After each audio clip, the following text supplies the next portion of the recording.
You know, over recent years, the Eagles have done a bad job drafting wide receivers and cornerback. And this year, especially this year, they cannot afford to miss early on either of these positions. Yo, everybody, how you doing? King Dingbat here. So, today we have come with the hell is that? It's a big-ass dog. Dallas still stinks. Yo, everybody, doing? King Dingbat here, and I hope everybody's doing well. I hope you guys are having a great day. And just remember, the Eagles season may be over, but we are still the champions of the Dallas Cowboys. We own their ass. And all year, they're going to have to put up with it. Wait, rerun. I love it. I love it. I forgot my belt. Damn.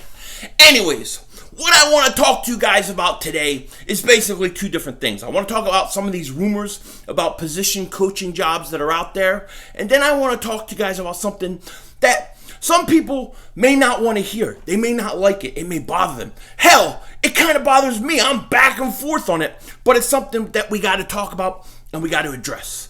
Okay, so the first thing.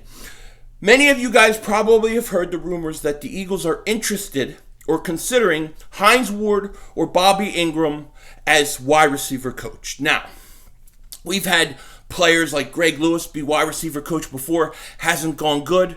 Hines Ward to me is very interesting. He's very interesting because Hines Ward was a great wide receiver. In my opinion, a Hall of Fame wide receiver, a all-around great wide receiver. He could catch, he could run, he could block, he could break tackles. He was awesome.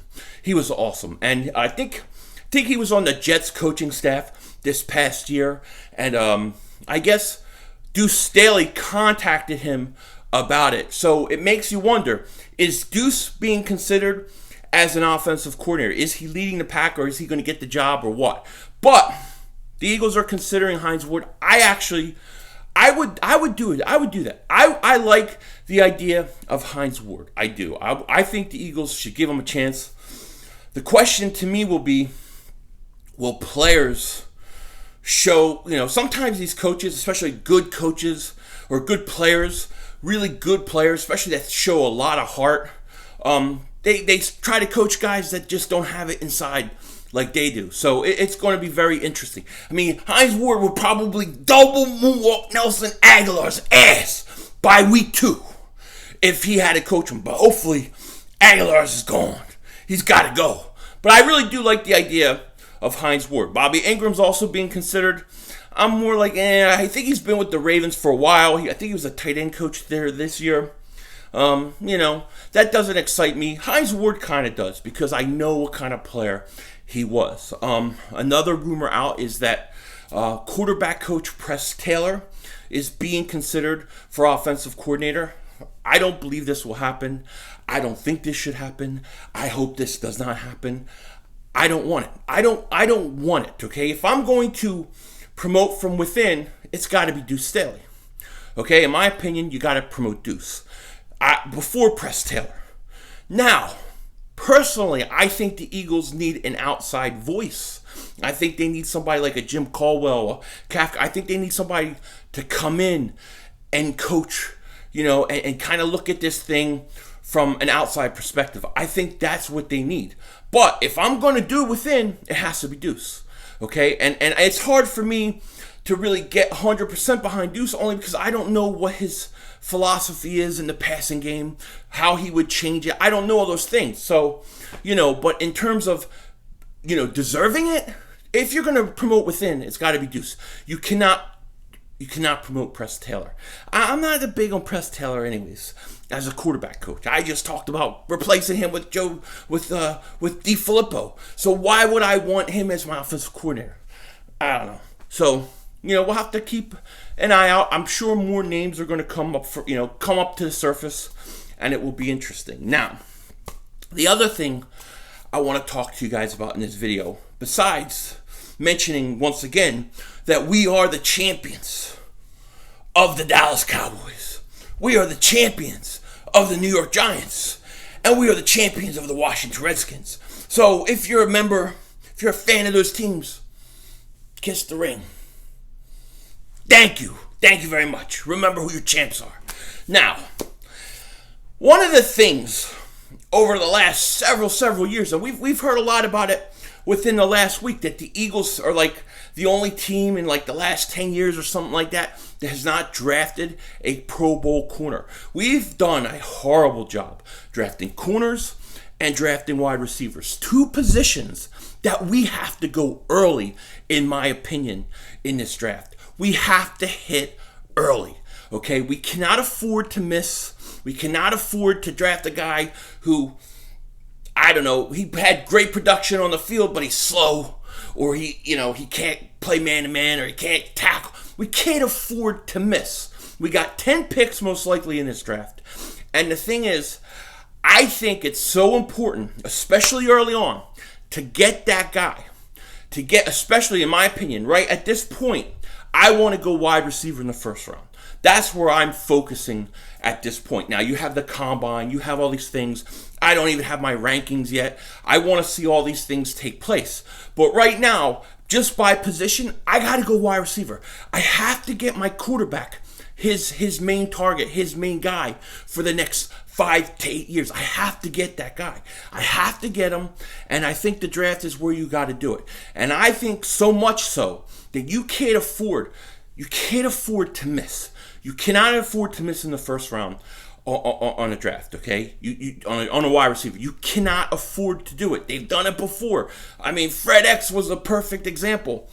Freddie Mitchell, they bombed on him. We bombed on Ortega-Whiteside, in my opinion, last year. Now, still early, but let's face it. I mean, look at all the receivers that have produced. And one of the reasons the Eagles gave was, well, because he put up numbers because of his statistics.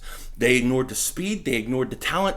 They ignored all those things that other teams didn't. And then they had players that came in and were able to play. The Eagles cannot afford to miss on this pick, especially the first round pick. So much so that I think you have to try to move up. You have to try to move up, trade up, and get the right guy.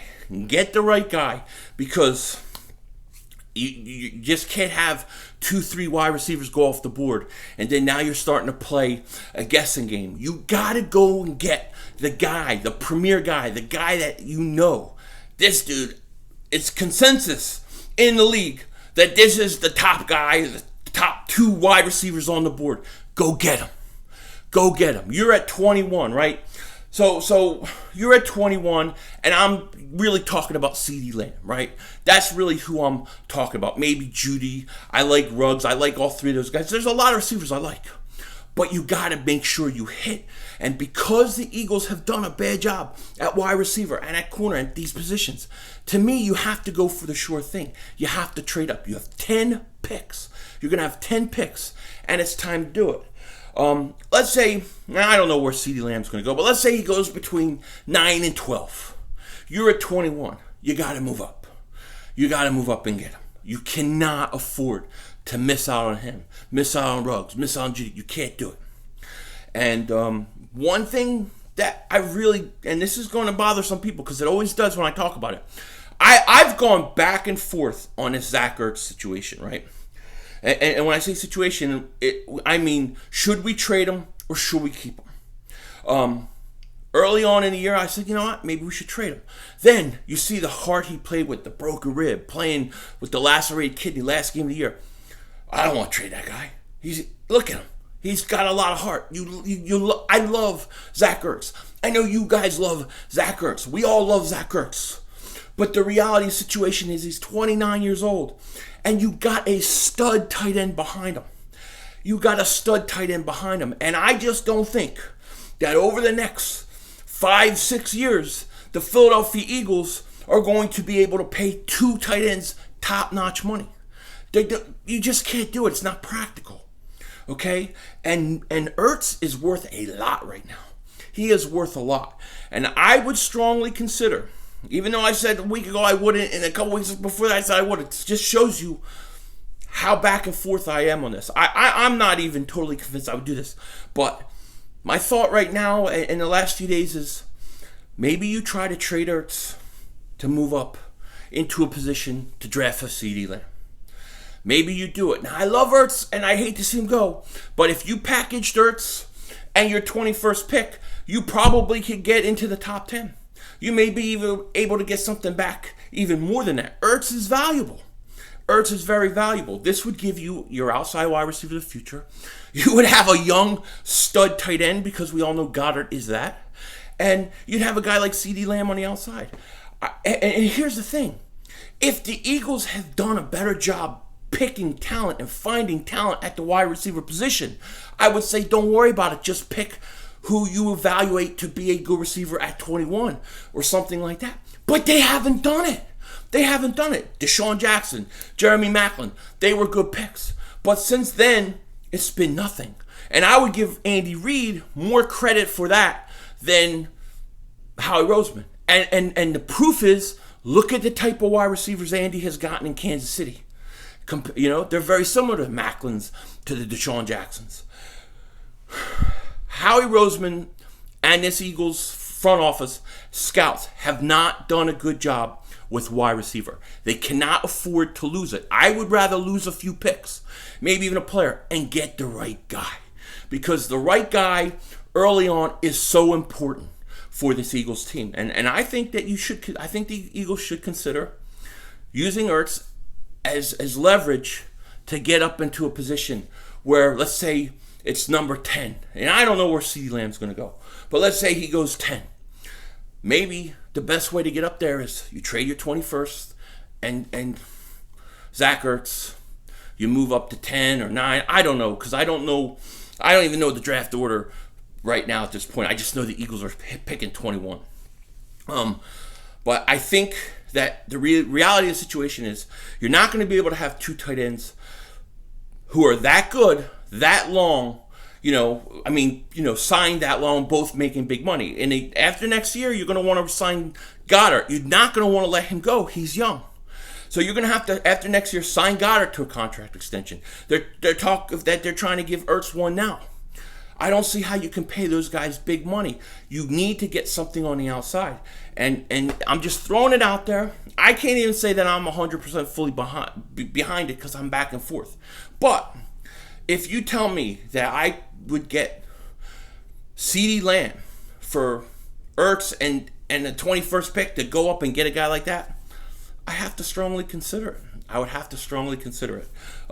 So I'm just putting that out there. I think as much as I love Ertz, and I do, I love Zach Ertz, I think you have to consider doing it. I think you have to consider moving him. Even if it's not for CeeDee Lamb, whatever, you have to consider it because he's so valuable, and you know that you're not going to pay two tight ends over the next 5 years a lot of money. And Goddard proved to me, he proved to a lot of you, that he's a stud. He is a stud tight end, and you got to go with the young guy. With that said, take care.